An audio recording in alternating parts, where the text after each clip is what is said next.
Esther's been thinking a lot about this because there are a couple of experiences that are happening, but she doesn't like it nevertheless.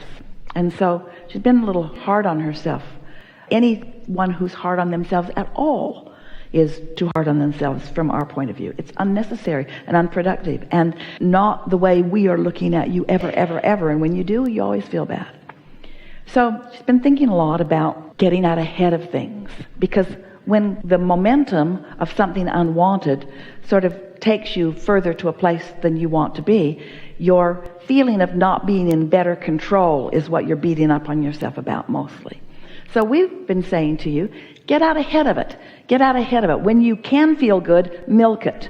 When you first wake up, try to stay there longer. Meditate every day. Sleep longer. Take better care of yourselves. Be nicer to yourself. Give yourself more of a buffer. Get better sea legs. In other words, give yourself some shock absorbers so that as contrast comes, you can embrace it and adore it rather than resist it and condemn yourself about it. These are the kinds of conversations we've been having with Esther. We said to her the other day in response to something, because she said she was trying to go back and replay something, wishing that she had done it differently than she had done it. And we said, most unproductive thing that you could ever do, because you can only be in your now. And if in your now you're beating yourself up about something that you've done before, then you're messing your now up, and that's the momentum that you're going to continue. So we said with volume, out loud, to Esther, as she is putting her makeup on in the mirror, Esther,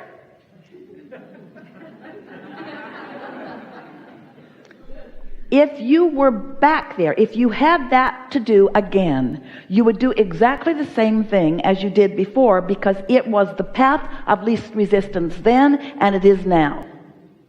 Ooh. Shouting does help.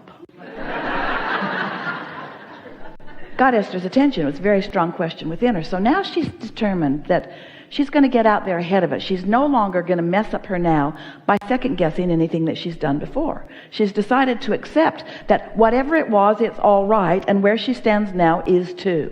So, as we're talking about getting out ahead of it, meaning feel good as much as you can and milk it when you feel good, and when you don't feel good, try to change the subject, take a nap, do whatever you can in order to not encourage that momentum that you are not wanting.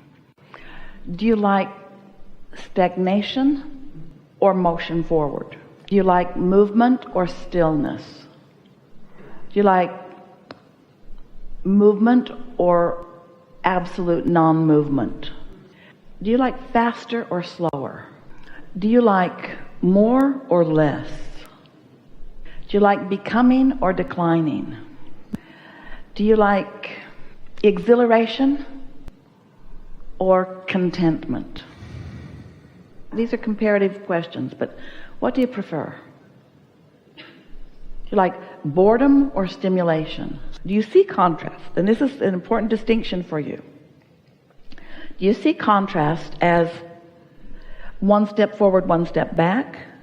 Do you see contrast as a tug of war?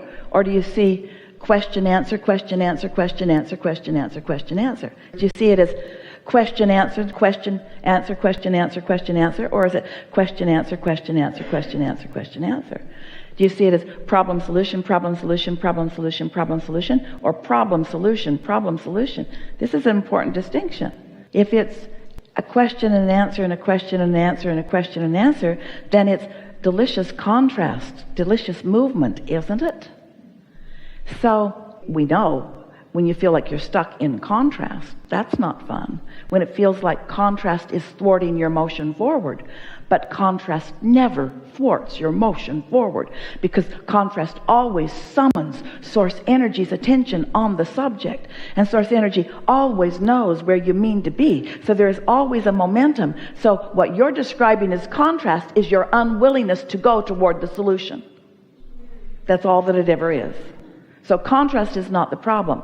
Not allowing movement toward the solution may be, and that's where that unworthy self-judgment, that's when that kicks in and thwarts you. Well, that feels better already, doesn't it? Yeah. Do you think source is appreciating your contrast or pushing against it. Your feeling of hating contrast or really not liking contrast is just because you and Source have a different point of view about the very contrast, yes? Because you're using it as an indictment against self or against someone else, and Source isn't doing that. But cut it out. You get it? How about now? You got it now? Now do you have it? Now if we speak it louder, will you get it? Maybe you get slower.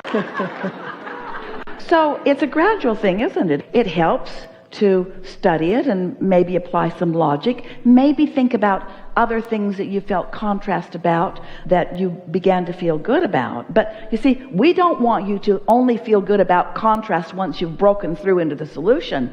We want you to feel good about the contrast because you often attract the contrasting experience because it's part of the motion forward too. Ooh. You've been making an indictment against yourself. Esther will say, I should know better than this. I should not, at this state of my understanding. For God's sake, Abraham flows through me. I should get this by now. I shouldn't be repeating this again. I should not be here again. And we say, that gets you nowhere. That decision that you're wrong is the worst decision that you can ever make until all of the universe, and you will never, ever, ever, ever, ever, ever, ever, no matter how many lifetimes you live and how many problems you face, you will never get your inner being to agree with you that you are wrong to be where you stand. Your physical world wants to do that because they're conditional in their love for you. Because they don't understand about alignment. They aren't considering their inner being. So they've trained you into self-loathing or self-judgment or into hindering your own expansion by embracing the very contrast that makes it possible. Feels a little better in a general sense, doesn't it? So what's so bad about contrast? What is it that makes you feel so strongly about it? What is it about? Have you ever had a big question and then had that breakthrough of understanding and all that ripple of appreciation wash through you? Have you ever realized that without the contrasting question, the ripple of appreciation could not be there? Have you ever really enjoyed a meal so much that you just want to cry? You feel so blessed? Well, would you feel that way if all you ever did was eat? Or is the contrast of getting a little hungry important to the satisfaction of the meal? And so, could you experience anything? Could you even see without contrast? Could you hear without contrasting vibration? Contrast and variety are really the same thing. Can you soften the idea of contrast a little bit more to embrace it? So here's what you're talking about.